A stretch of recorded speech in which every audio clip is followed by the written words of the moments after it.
This is Ian Bailey with Ian on Torah. Today we're speaking about the Parsha Shmini, and in chapter Tes, Pasuk of Gimel, it speaks about how Moshe went into the tent of meeting with Aaron. And Rashi brings a midrash that he showed him the Torah, other midrashim, possibly other services. So why does Moshe need to go in and actively show Aaron the job? I mean, is he supposed to be in that space? Can he just teach Aaron about it? So I think you see from here that the very important principle, experience is the best learner, is the best teacher. Experience is the best learning, experience is the best teacher. You have this issue, for example, in professional sports. I mean, how do you know if a quarterback or an athlete is going to pan out? You don't really know until they're in the game, in a pressure situation.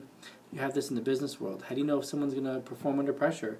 In the finance world, oftentimes I saw an article that they'll take like hundreds of people as interns and only hire 10. How do you know how someone's going to act unless they're in the experience?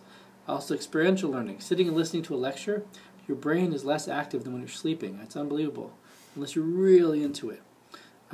So the best type of learning is going and doing something physical to get it into your being, into your essence.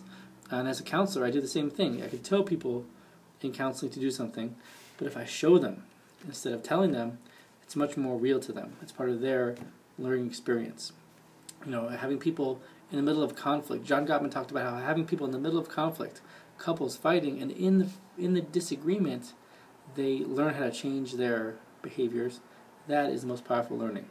So Moshe and Aharon are teaching us that experiential learning is the best learning, and that's when we really do growth and better our situation. Have a good Shabbos.